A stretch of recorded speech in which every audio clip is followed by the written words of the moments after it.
Tudo da Canção Nova em um só lugar. Canção Nova Play.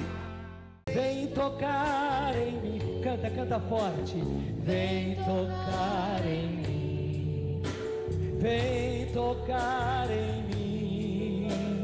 Vem, Senhor Jesus, vem tocar em nós. Vem tocar em nós, vem tocar em nós. Vem, Senhor Jesus. Mãos que os meninos abençoaram, mãos que os pães multiplicaram, mãos que os pães multiplicaram, mãos que os meninos abençoaram, mãos que os meninos abençoaram, mãos que os pães multiplicaram, mãos que os pães multiplicaram. Pede, vem tocar em mim, vem tocar em mim, vem tocar em mim, vem tocar em mim. Vem, Senhor Jesus, vem tocar em nós, vem tocar em nós, vem tocar em nós, vem tocar em nós. Vem, Senhor Jesus. Uma das coisas mais lindas que o Papa João Paulo II fez nesse ano santo que terminou foi inovar uma coisa. Até esse ano santo que aconteceu, para se ganhar as indulgências, se visitava uma igreja, especialmente uma basílica, e lá realizar aquelas obras que eram necessárias. Mas o Papa fez uma inovação linda. Além de visitar uma igreja, se a pessoa visitasse um pobre, um velhinho, um doente, esta visita a alguém humano, concreto, um doente, um velhinho, um pobre, ganharia as indulgências. Mas por que ganharia as indulgências? Visitando simplesmente uma pessoa, um necessitado, pobre, doente, velhinho. Por que isso? Porque justamente o Papa estava assinalando que Jesus está presente em nós, que na verdade cada um de nós é um outro Cristo. Portanto, quando a gente vai visitar um necessitado, não está visitando apenas alguém, uma pessoa humana, está visitando Jesus nele. Quando a gente vai e atende alguém, socorre alguém, não está simplesmente atendendo, socorrendo uma pessoa humana, não, mais do que isso, está atendendo, está socorrendo Jesus presente nessa pessoa. Você sabe muito bem que, fazendo assim, o Papa não está em nada destruindo as outras presenças de Jesus. Claro, você sabe como o Papa, ele é eucarístico. A maneira mais linda da presença de Jesus é a sua presença real na Eucaristia. Ali na Eucaristia está Jesus mesmo, corpo, sangue, alma e divindade. É a mais completa presença. Jesus também está no meio de nós. Jesus também está na sua palavra. Mas Jesus está em nós, em cada pessoa. Até deixa eu dizer, não é apenas da pessoa do pobre, não é apenas da pessoa do doente, não é apenas da pessoa do velhinho. Não, é em qualquer pessoa. Portanto, na hora que você estiver doente, na hora que você estiver empobrecido, necessitado, na hora que você estiver velhinho ou já é velhinho, e alguém for socorrer você, não estará apenas socorrendo você, estará socorrendo Jesus em você. Mas por que isso? Só porque você é velhinho, só porque você é doente, só porque você é pobre. Não, é porque Jesus já está em você. E na hora que você se tornou necessitado, pela doença, pela pobreza, o socorro que se dá a você, se dá a Jesus presente em você, porque Jesus já era presente em você. Gente, é uma coisa maravilhosa.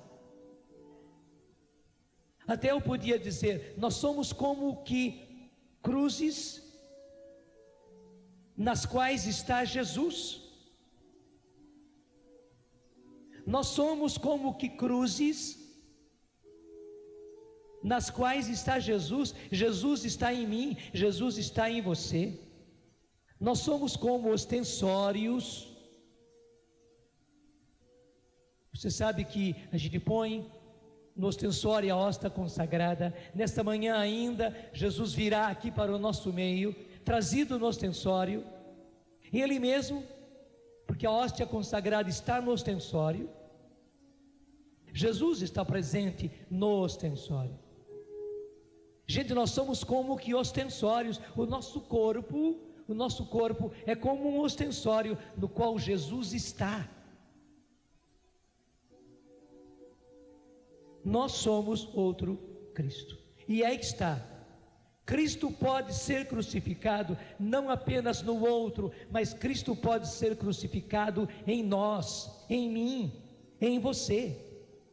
Nós podemos estar, e aí uma coisa terrível, crucificando Jesus em nós mesmos, derramando o sangue de Jesus em nós mesmos. Por que isso? Eu queria mostrar isso para você diretamente na Escritura. Pegue comigo, primeira carta aos Coríntios, capítulo 3, versículo 16. Primeira carta aos Coríntios, capítulo 3, versículo 16. 1 Coríntios 3, 16. Vem tocar em mim, vem Senhor Jesus, mãos ensanguentadas de Jesus, mãos feridas lá na cruz. Vai procurando depressinha, 1 Coríntios 3,16. Mãos ensanguentadas de Jesus, mãos feridas lá na cruz. Vem tocar em mim, vem tocar em mim, vem tocar em mim, vem tocar em mim, vem Senhor Jesus, vem tocar em nós, vem tocar em nós, vem tocar em nós, vem tocar em nós, vem Senhor Jesus. Acompanhe então 1 Coríntios 3,16. Acaso não sabeis que sois templo de Deus? Vou repetir. Acaso não sabeis que sois templo de Deus e que o Espírito de Deus habita em vós? E a palavra de Deus perguntando a cada um de nós, perguntando para mim, perguntando para você: acaso não sabeis que sois o templo de Deus e que o Espírito de Deus habita em vós? 17. Se alguém destrói o templo de Deus, Deus o destruirá, pois o templo de Deus é santo, e esse templo sois vós.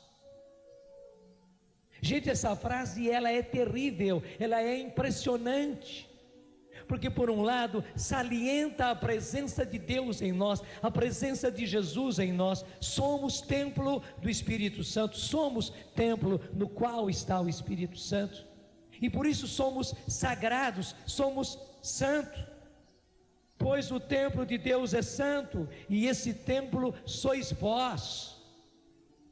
Assim como nós não podemos pegar uma cruz com ou sem o crucifixo, e cuspir nessa cruz, pisar nessa cruz, ela é apenas uma imagem, mas ela é uma cruz. Assim também nós não podemos fazer isso conosco, não. Seria um sacrilégio. A palavra de Deus está dizendo: pois o templo de Deus é santo, e esse templo sois vós. Nós somos santos, o nosso corpo, o meu corpo, o seu corpo, membro por membro do nosso corpo, todos os membros do nosso corpo são santos, porque são templo de Deus, como a cruz. Assim como nós não podemos pegar o ostensório, mesmo sem a hóstia consagrada, e cuspir nele e pisar nele, porque no ostensório foi colocado, será colocado Jesus na Eucaristia. Muito mais do que ostensório, muito mais do que ostensório. A palavra de Deus está dizendo: o templo de Deus é santo, e esse templo sois vós. Assim como nós não podemos pegar o sacrário, mesmo que ele esteja vazio naquele momento, que lá não esteja nenhuma âmbula, lá não esteja nenhuma hóstia consagrada, mas é o sacrário.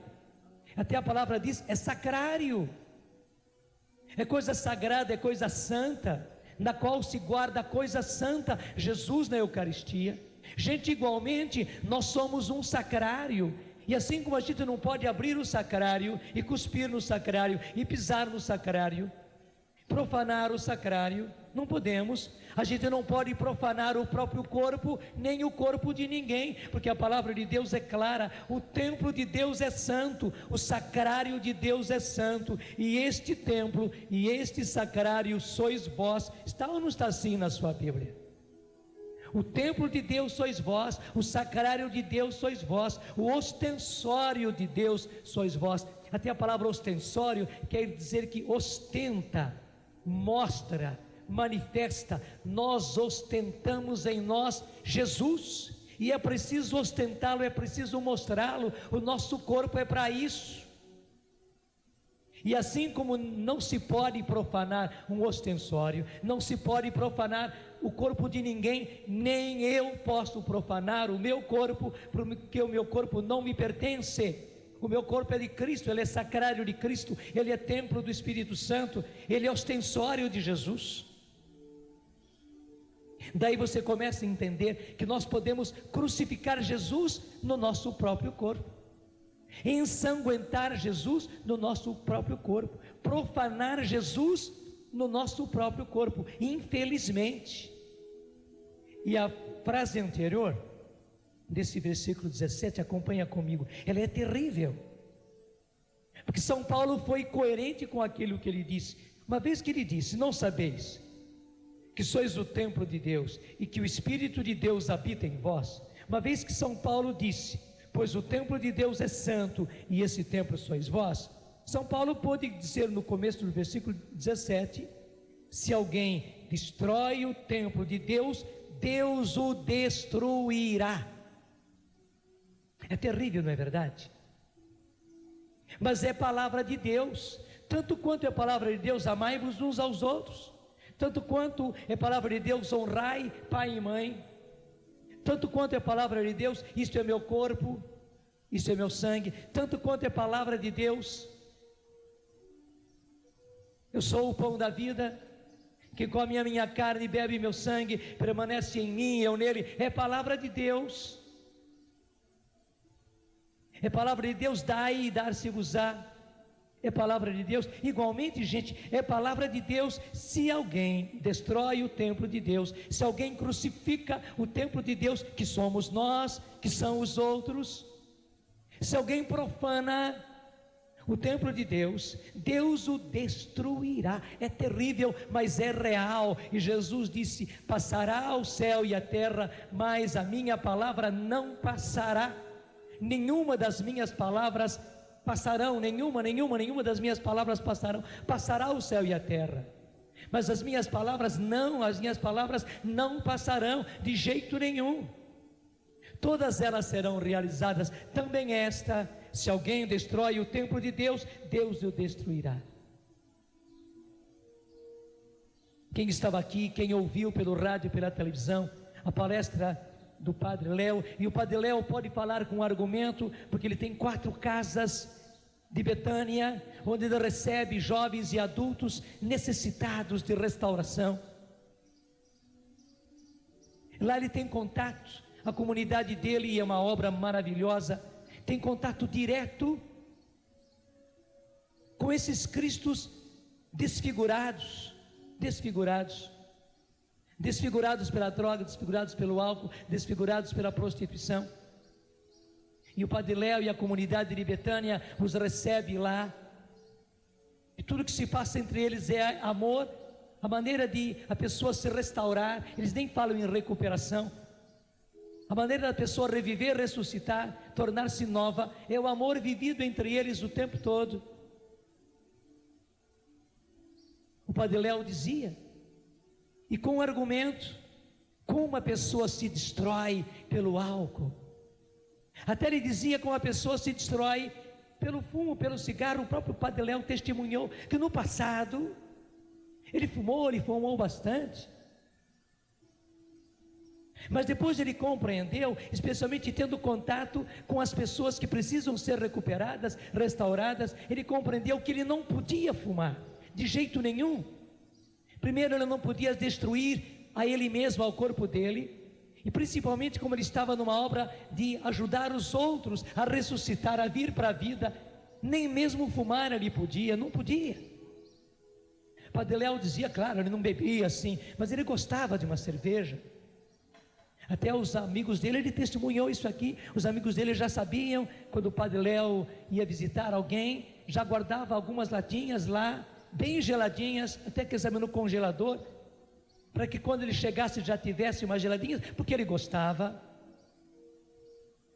Mas ele disse, depois que ele começou a trabalhar assim, em contato direto com os cristos desfigurados de pessoas que bebem, de pessoas que se drogam, e ele explicava aqui para nós, não apenas o tóxico, maconha, crack e LSD, e como é que chama outro negócio que as pessoas cheiram?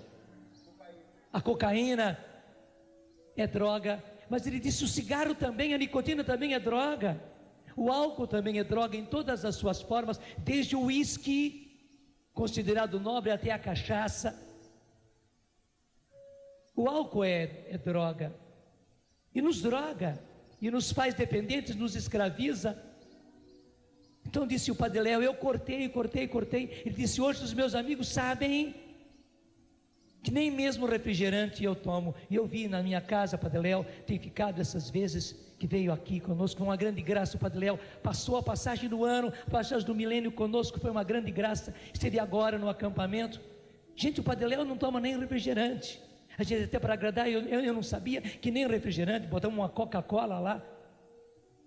E o Padre Léo muito disfarçadamente, não, eu gosto é de água e tal. Claro, um suco ele toma, laranja, limonada, mas nem refrigerante ele toma. Mas ele disse, por quê? Porque me é proibido. Até o Padre Léo testemunhou e falou também na minha casa, tudo me é permitido, mas nem tudo me convém. E mais ainda, eu não vou me deixar escravizar por coisa alguma, como diz São Paulo. Infelizmente, e ele testemunhava quantas e quantas pessoas, adultos e jovens, ele dizia que ele tem lá em Betânia, meninas de 13, 14, 15 anos, já acabadinhas, coitadas, quando chegam lá. Graças a Deus, depois que entram naquele ambiente, depois que deixam essas várias drogas, depois que deixam essa vida prostituída, elas se renovam, rejuvenescem, voltam a ser aquilo que eram, mas quando chegam lá, chegam acabadas, porque é isso que a palavra de Deus diz. Não é que Deus destrua, a própria pessoa as destrói. Gente, o próprio demônio que as escraviza, as destrói. O pecado destrói. Quando a palavra de Deus diz que o salário do pecado é a morte, é ao pé da letra. O que é o salário? Salário é aquilo que você ganha por aquilo que você faz. Você merece. Você trabalhou, você merece o seu salário. É justo, é de justiça. Se você não ganhar o seu salário, você pode reclamar na justiça, e você ganha porque você trabalhou. Aquilo pertence a você. Você mereceu aquilo. Então deve ser pago a você. E a palavra de Deus diz que o salário do pecado, por aquilo que você faz, quando você faz o pecado, o salário que você merece, que lhe é de justiça, é a morte. É palavra de Deus. E a palavra de Deus diz com razão que o salário do pecado é a morte. Nem é que a pessoa morre assim já de repente, mas vai morrendo, vai se acabando, vai se destruindo. E na verdade, gente, nós não podemos nos destruir de jeito nenhum, porque nós somos o templo de Deus, e esse templo é santo. E diz a palavra, estou repetindo, o templo de Deus sois vós, o templo de Deus sois vós. Por isso você não pode se profanar em nada, em nada, em nada, em nada. Nem falando besteiras, me desculpe a expressão. Nem falando besteiras, nem falando malícia, nem falando obscenidades, nem contando piadas, nem dançando sensualmente. Não pode. Porque o templo de Deus é santo. E aqui um alerta: nós temos que ajudar as nossas crianças, gente, porque eles veem muitas vezes em programas por aí toda essa imoralidade, que as pessoas se mostrando o corpo todo numa sensualidade brutal, porque aliás, o corpo feminino, que foi feito para ser esposa e mãe, que foi feito para conceber e gerar, é santo. E o que se faz do corpo humano, do corpo feminino, se faz dele justamente açougue, de exposição de carne humana, de carne feita para ser mãe, para gerar. E as nossas criancinhas, porque vêm, e nós achamos uma gracinha as nossas crianças dançarem sensualmente, coitadinhas, elas nem entendem nada de que aquilo é sensualidade, mas elas fazem do jeitinho das moças e das mulheres que elas veem nos programas de televisão. Nós temos que ajudar as nossas crianças. E interessante, quando nós mostramos, quando nós ensinamos, nem precisa coibir a criança, porque a criança é muito dócil. Ela tem 1000 outras maneiras de falar, de brincar e de dançar. Porque o templo de Deus somos nós, e o corpo das nossas crianças é templo de Deus, já é templo de Deus. E o templo de Deus é santo, e o templo de Deus sois vós, diz a palavra de Deus. Pelo contrário, e aí que está o bonito, o nosso corpo precisa ostentar Jesus, precisa ostentar Maria. Nesse ano nós estamos propondo, na Canção Nova, nós vamos viver, e vivendo nós estamos propondo para as pessoas, viver tudo e sempre do jeito de Maria. Do jeito de Maria. Sendo Maria, tendo gestos de Maria, tendo a mentalidade de Maria, tendo o palavreado, a maneira de falar de Maria, o jeito de agir de Maria, portanto o jeito de sorrir, o jeito de brincar de Maria. Claro, Maria era alegre, ela é alegre, ela é até mesmo brincalhona. Os que recebem as aparições têm dito isso, lá em Medjugorje, por exemplo. Ela é alegre, ela é espontânea, ela ri e faz rir. Mas do jeito de Maria que nós precisamos ser. É certo, porque os judeus eram muito de cantar e de dançar. Os salmos, não apenas eles rezavam, não, os salmos em geral eram cantados. Quase sempre era uma exceção rezar o salmo. Os salmos eram cantados, e não só cantados, cantados e dançados. Até é muito típico do judeu, assim, 1, 2, 3, 4, 1, 2, 3, 4, 1, 2, 3, 4. E eles dançam assim. No quarto tempo, é o tempo forte para eles, e aí eles vão dançando, e dançando assim, eles vão recitando, cantando aquele salmo.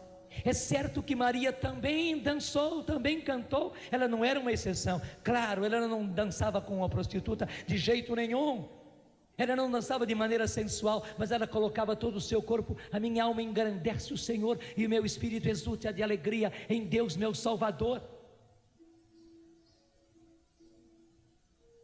Ela punha todo o seu ser, porque o judeu não sabe rezar sem movimentar o corpo. Se você vai ainda agora lá a Israel, se você vai a Jerusalém, lá no Templo das Lamentações, e não é só no Muro das Lamentações, mas também nas sinagogas deles, nas reuniões deles, o judeu está rezando, às vezes com a Bíblia na mão, e ele está se movimentando, ele reza assim, sempre no movimento, e fazendo gestos, levantando os braços, fazendo inclinações.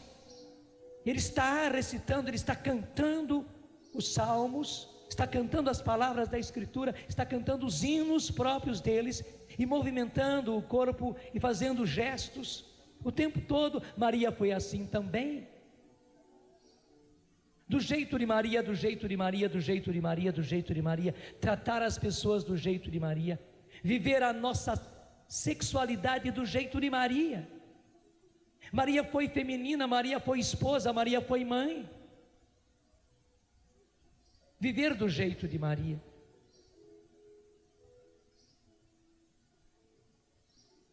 Tudo isso porque eu quero repetir.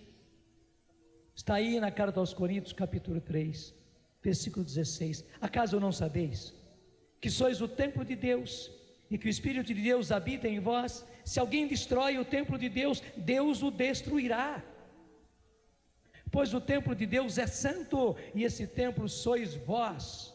Esse templo sois vós. Gente, ao contrário, nós precisamos dignificar o nosso corpo, os membros do nosso corpo, para eles ostentarem Jesus, para eles ostentarem Maria, para eles ostentarem o Evangelho. Nós precisamos ser santos de corpo também. De corpo também, porque tudo começa pelo nosso corpo. A maneira de expressar o que somos é o nosso corpo, e o nosso corpo é um maravilhoso instrumento para a nossa santificação. Infelizmente o mundo nos ensina tudo ao contrário. Pelo contrário, o mundo faz do nosso corpo sucata, lixo, e lixo sujo. Claro, com muito brilho, com muitas luzes.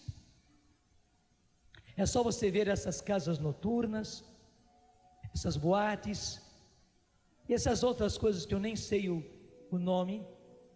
Se você passa próximo delas numa cidade ou numa estrada, os motéis que aparecem aí nas estradas, muitas luzes, atraente, tudo muito bonito, com cores, mas é uma pura falsidade. Aquilo é apenas para atrair, para mostrar uma beleza exterior, mas na verdade o que se faz ali é pegar a criatura humana, homem ou mulher, jovem ou adulto, casado ou solteiro, às vezes comprometido, noivo, namorado, mas de qualquer maneira nós somos sempre comprometidos com Deus, comprometidos com a nossa família. Somos comprometidos, mesmo um solteirão, uma solteirona, você é comprometido primeiro com Deus, com a igreja, comprometido com a sua família, com seu pai, com a sua mãe, com a sociedade. Você é comprometido, inclusive consigo mesmo. Você é templo de Deus.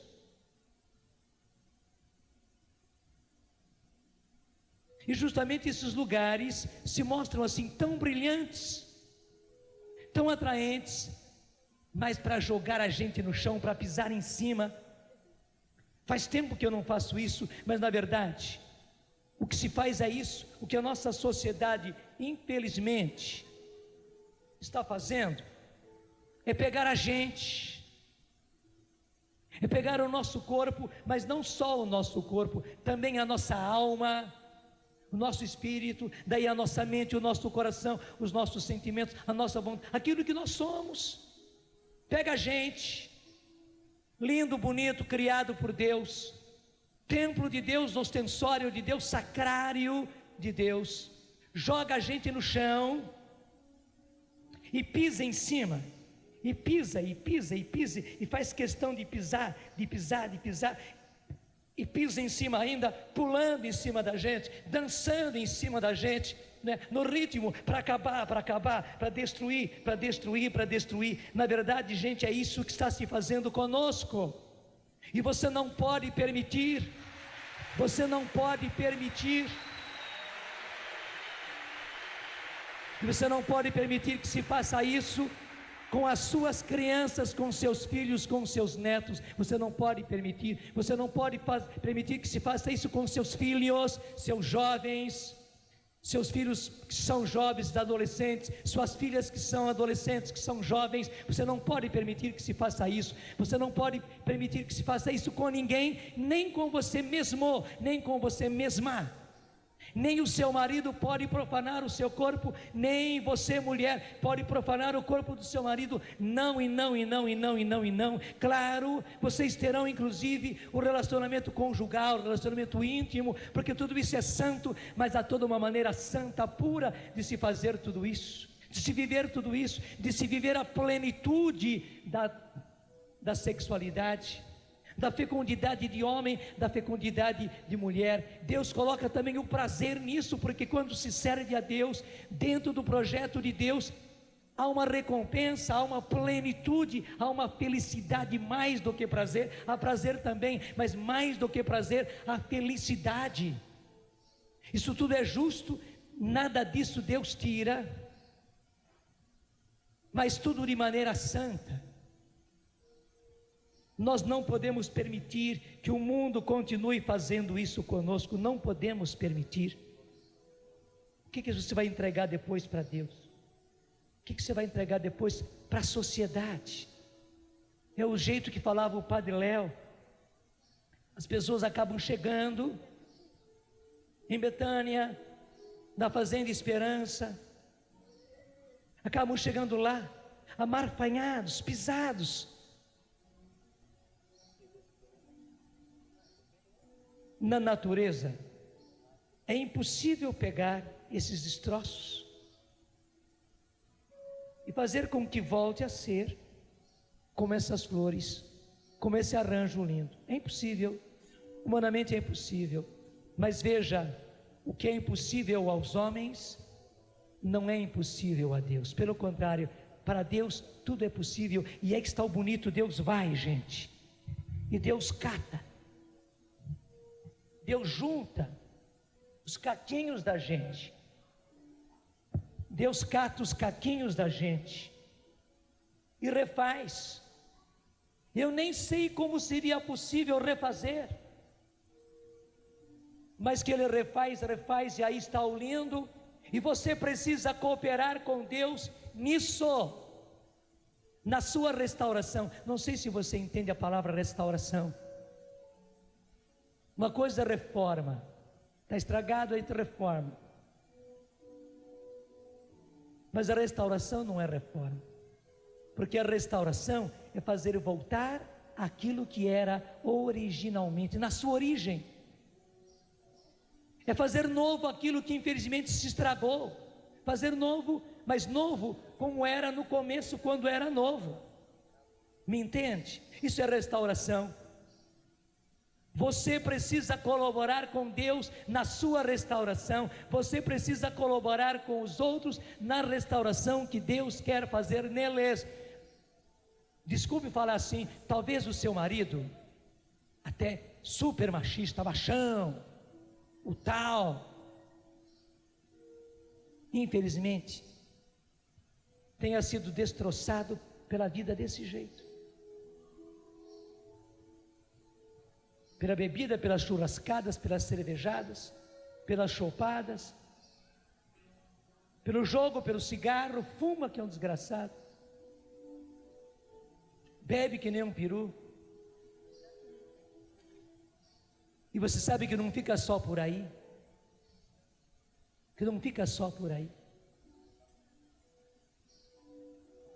Você, mulher, não pode continuar ainda mais a destruição daquilo que já está sendo destruído pelo mundo. Pelo contrário, você precisa cooperar com Deus na restauração do seu esposo. Ele foi confiado a você, para você ajudar Deus na restauração dele. Talvez você diga, meu Deus, é uma restauração muito difícil, e é mesmo, porque era como pegar isso tudo, catar, juntar o que não dá para juntar. Como é que eu vou pôr uma flor aqui? Humanamente não dá. Mas aí que está, para Deus nada é impossível. Essa obra não é sua só não, mulher. Essa obra é de Deus, somente que Deus precisa e quer a sua cooperação. Ele fez você esposa, justamente para que aquilo que São Paulo disse aconteça. A santidade da mulher que é cristã, que é de Deus, santifica o marido, restaura o marido. Acredite nisso. Deus não está dizendo que você seja uma puritana, não, mas que você seja santa em tudo aquilo que você faz, e que você, com muita sabedoria, e aí a sabedoria é muito importante, você coopere com Deus, até mesmo vendo o que é que Deus está fazendo, sem querer apressar a obra de Deus.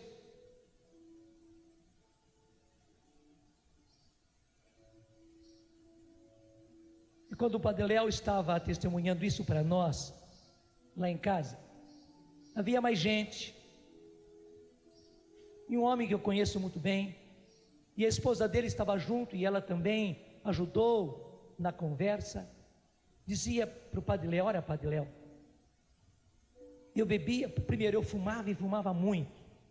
Eu fumava 2 maços por dia, e como eu era cercado de pessoas que não fumavam, e que não me queriam fumando, ele dizia: eu fumava escondido. Em geral eu fumava escondido. A maior parte das vezes eu fumava no banheiro, mas não aguentava ficar sem fumo. Mas disse, Deus foi trabalhando em mim. Eu participava de grupo de oração, eu participava da missa, eu comungava. Eu via a minha fraqueza, não é que eu fosse sem vergonha, eu queria parar de fumar, mas é que eu não conseguia, o vício era mais forte do que eu, dizia ele. Mas Deus foi vencendo, e a mulher estava ali testemunhando, e dizendo que justamente ela via, ela não gostava, ela não queria que ele fumasse, por isso ele fumava escondido até dela. Ela entrava depois do banheiro e via o banheiro assim, cheio de fumaça, e recendendo cigarro por todo lado. Ela sabia que mais uma vez ele tinha fumado, mas ela também não ficava falando na cabeça dele.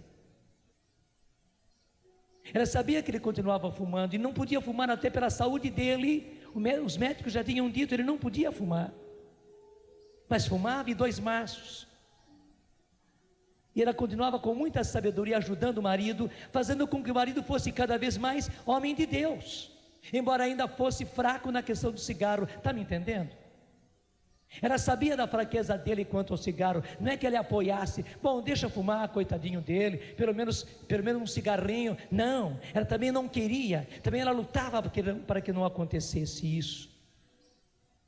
Ela sofria quando via ainda cheiro de cigarro na roupa dele, no ambiente onde ele estava. Sofria, mas com muita sabedoria ela ia tratando o marido, fazendo dele cada vez mais homem de Deus, homem de oração, ajudando que ele realmente lesse a Bíblia do jeito dele, mas lesse a Bíblia, rezasse o terço, começasse pelo terço, fazia novenas junto com ele, fazia questão de fazer as novenas junto com ele. E esse homem mesmo testemunhava para o Padre Léo: olha, Padre Léo, na hora que eu menos imaginava, eu parei de fumar. Foi assim de um dia para o outro, mas ele disse: mas eu sei que não foi de um dia para o outro, não é que foi minha decisão, eu vou parar. é que Deus é como água mole em pedra dura, que tanto bate até que fura. Deus foi agindo em mim. Chegou uma hora que, bom, Deus venceu. E ele reconheceu, Deus venceu em mim. Veja, Deus está falando a você, que é a vítima, você que fuma, você que bebe, você que se prostitui, você que adultera. E Deus está falando para você que é esposa, para você que é mãe, para você que é pai, para você que é esposo, mesmo você que é filho, que é filha, porque é assim também que você vai tratar com seu pai, com sua mãe. Talvez seja sua mãe que fume, e você não gosta de jeito nenhum. Talvez seja sua mãe que bebe, talvez seja até mesmo alcoólatra. E quando há uma churrascada, uma cervejada, a sua mãe é a primeira a encher a cara, e depois ficar inconveniente, e o maior vexame, a maior vergonha para você. Mas veja, hoje Deus está lhe dando a receita. E esse homem continuava dizendo, graças a Deus eu parei de fumar. Mas dizia ele, eu não dispensava a minha cervejinha. Então disse ele, durante a semana eu maneirava. Bom, se havia um jantar, um churrasco durante a semana, eu entrava mesmo. E aqui na minha casa, na minha família, no meio dos meus amigos, já se sabia, festa era cervejada e não podia ficar sem cerveja, porque eu estava lá, todo mundo sabia que eu estava lá, então tinha que ter cerveja, e em abundância. Se os outros não pagassem, eu pagava, porque tinha que ter cerveja. E disse ele, e na minha casa era assim, todo sábado eu não ficava sem as minhas 6, 7, 8, 10, 12 latinhas de cerveja. Dizia ele brincando, era sagrado. Todo sábado já tinha que estar na geladeira, no congelador mesmo, as minhas latinhas, para gelar mais ainda. E eu não ficava sem a minha cerveja. E disse ele, foi a mesma coisa. Ele testemunhava ao Padre Léo e mostrava, e a esposa estava ali testemunhando junto. Ela me ajudou muito nisso. Ela não gostava, eu percebia que ela não gostava, ela sofria por causa disso. E a mulher dizia que sofria mesmo, até sabia toda a mudança que acontecia com ele por causa das latinhas de cerveja. Ele sempre tinha justificativas, bom, eu não fico bêbado. Mas ela via a diferença e ele sabia também. Mas aí que está, com muita sabedoria, ela foi ajudando, e rezando, e se penitenciando e mortificando. Chegou um ano, eu lembro muito bem disso, que essa mulher ficou um ano inteirinho sem tomar nada de álcool, e nada de refrigerante, para a restauração do seu marido. Ela ficou sem, por causa dele.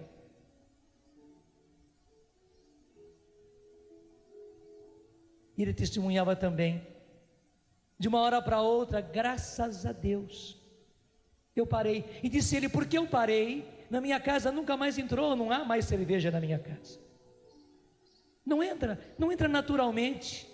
E disse ele, agora os meus amigos são diferentes. Quando a gente tem uma festa e tal, ninguém põe cerveja, e ninguém bebe cerveja, disse ele, porque eu não bebo mais. Nem fiquei propagando que eu não bebo mais, mas eles viram. Eles nem ousam mais colocar. E numa boa, eles tomam refrigerante, eles tomam suco. E disse ele, a alegria é a mesma, e a festa é a mesma, e nós nos divertimos da mesma maneira. Hoje somos muito mais amigos, muito mais fraternos. E disse ele, na minha casa não entra bebida, e quando eu vou à casa dos outros, quando nós fazemos churrasco, festa, jantar, etc., não rola bebida alguma. Você me entendeu, né? É verdade. Porque o templo de Deus é santo, e o templo de Deus sois vós. E o templo de Deus sois vós. E a gente começa aí, começa no cigarro, começa na cerveja, começa no aperitivo, começa na bebida e vai para tudo. Acredite, Deus pode pegar um homem, Deus pode pegar uma mulher, Deus pode pegar um jovem, Deus pode pegar uma jovem, seu filho, sua filha, seu neto, sua neta, que está assim, amarfanhado, e restaurar. O que é impossível aos homens, Deus faz. E Deus quer que você coopere, assim como aquela esposa ajudou, e como ajudou, meu Deus, eu conheço bem a recuperação do seu marido.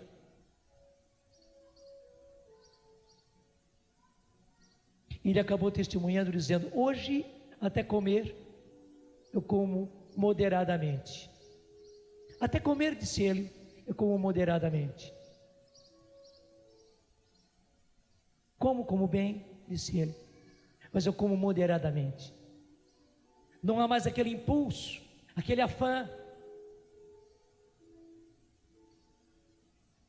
Tudo é possível àquele que crê. Tudo é possível àquele que reza. Tudo pode ser mudado pela oração. Então acredite que também talvez seu marido, sua esposa, o que é mais doloroso, seu filho, sua filha, que está na prostituição, que está no adultério, que está numa vida leviana, pode mudar. E Deus quer que você ajude. Seja você irmão, seja você namorado, namorada, noivo, noiva, seja você pai, seja você mãe, vovó.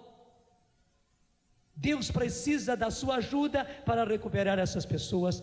Veja, na mesma carta aos Coríntios, primeira carta aos Coríntios, 2 vezes São Paulo fala sobre isso. Primeira vez já mostramos no capítulo 3, vai um pouquinho para frente, vira uma página só da sua Bíblia, você já cai no capítulo 6, e no capítulo 6 São Paulo vai voltar à mesma tecla.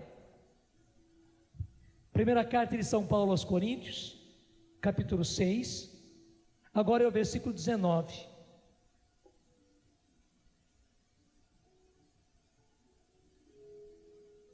E aí a palavra de Deus diz para nós, 19: ou não sabeis que o vosso corpo é templo do Espírito Santo, que está em vós, e que vos vem de Deus, e que vós não vos pertenceis, e que vós não vos pertenceis.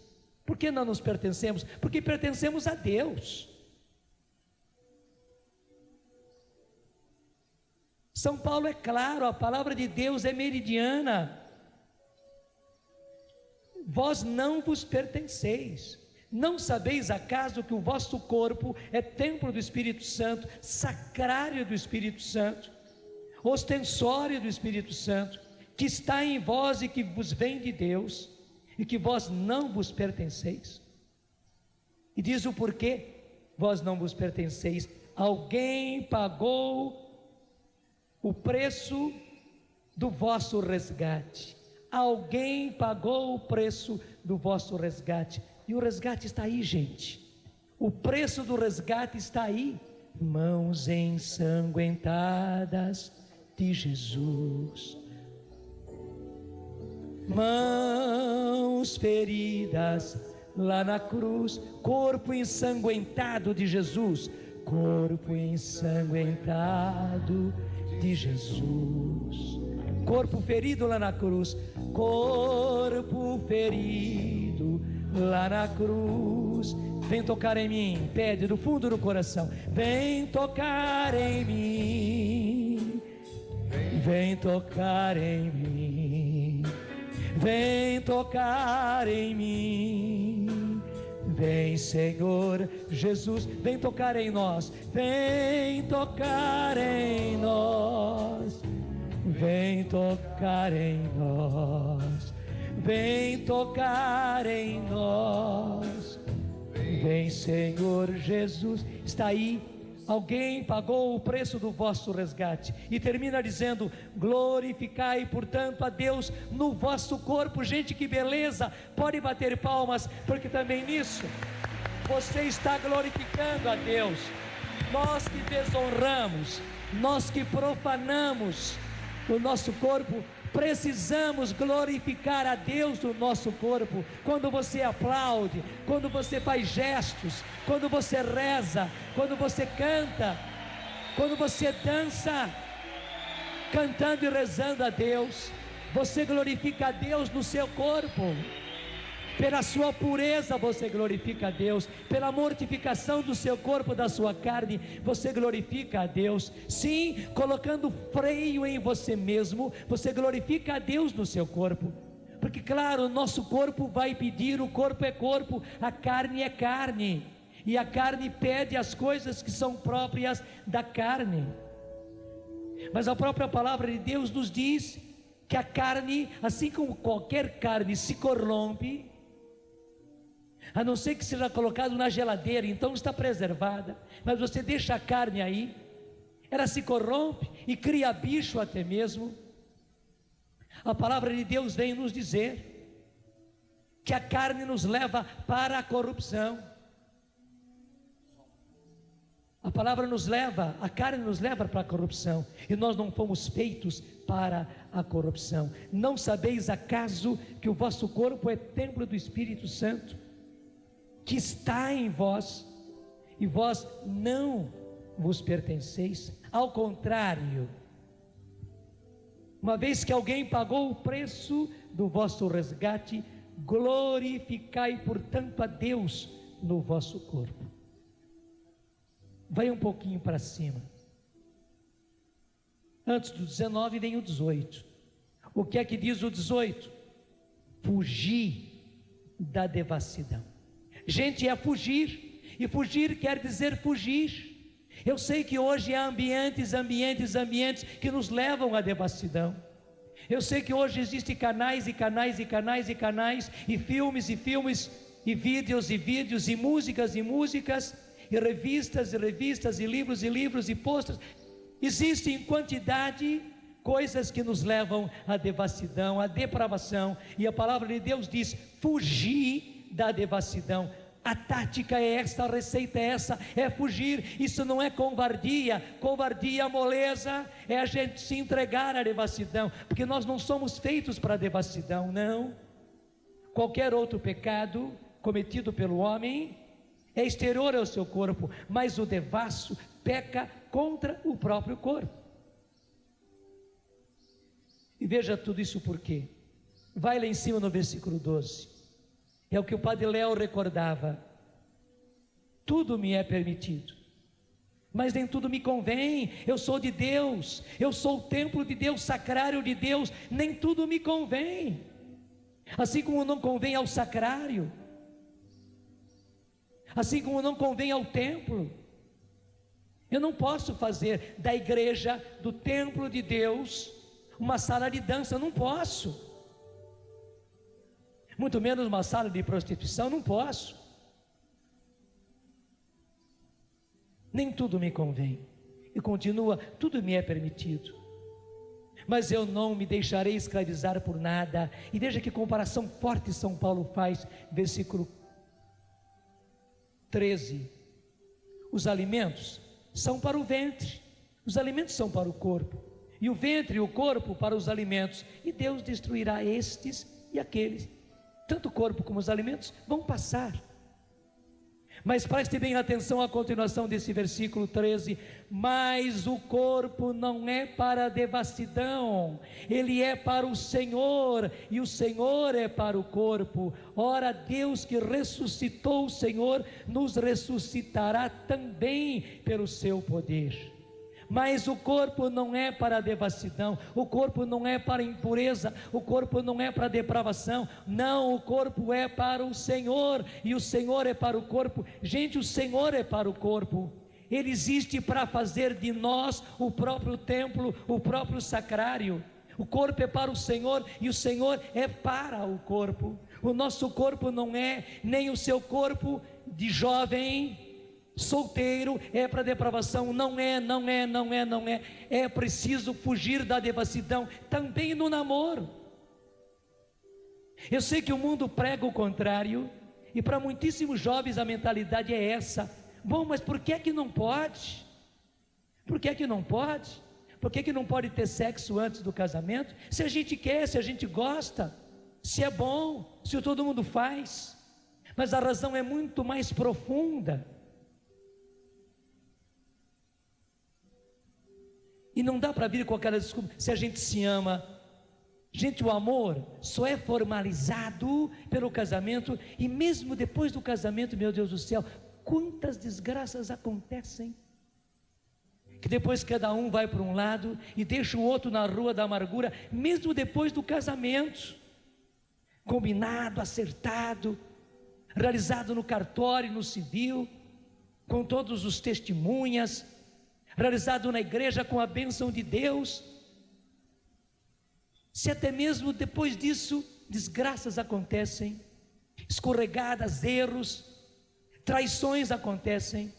Agora quem é que garante? Quanta menina hoje vivendo na rua da amargura, com o neném no colo, não estou desprezando a nada e a ninguém não, mas quanta menina machucada no corpo e machucada na alma, machucada no espírito, quanta menina deixada na mão, por aqueles que diziam não, eu amo, e porque a gente ama, porque aqui não pode. E ao mesmo tempo, quanto rapaz se machucou, se crucificou, dizendo que amava, e até dizendo que isso era uma prova de amor, e que ela devia provar que amava, se entregando. Gente, não é por aí, não é de jeito nenhum, não é de jeito nenhum, e há uma razão maravilhosa para isto. Nós somos templos de Deus, Deus habita em nós. Deus habita no meu coração, Deus habita no seu coração. Que bom saber que Deus habita. Deus habita no meu coração, Deus habita no seu coração, no meu corpo, no seu corpo. Que bom saber que Deus habita. Eu sei como é que a música continua, mas veja que beleza, Deus habita em mim, Deus habita em você. E é por essa razão que nós podemos ser puros, podemos ser santos, podemos fugir à devassidão, podemos, gente, nós temos força. É que o mundo nos ensina e a gente se entrega à enxurrada. Não, é ao contrário. É preciso dizer não, é preciso dizer basta, é preciso dizer chega. E isso é possível a casais de namorados, isso é possível a casais de noivos, isso é possível a casados, isso é possível a você que é casado. Você não precisa ter outras mulheres, você não precisa ter aventuras, você não precisa sair com meninas, você não precisa buscar outras mulheres, você não precisa, você mulher também, não precisa ter outras experiências, buscar outros homens, você não precisa buscar a sua felicidade dessa maneira. Não, e não, você não precisa trair, e você não precisa se profanar o templo de Deus. Pelo contrário, o templo de Deus é santo, e este templo sois vós. Mas é no louvor que Ele age. Vai ficando em pé, transformando nosso coração. Eu quero ouvir você cantando. Mas é no louvor que a sua presença nos cura e nos dá amor. Amor, Deus é amor. Canta comigo. Deus é amor. Tudo da Canção Nova em um só lugar. Canção Nova Play.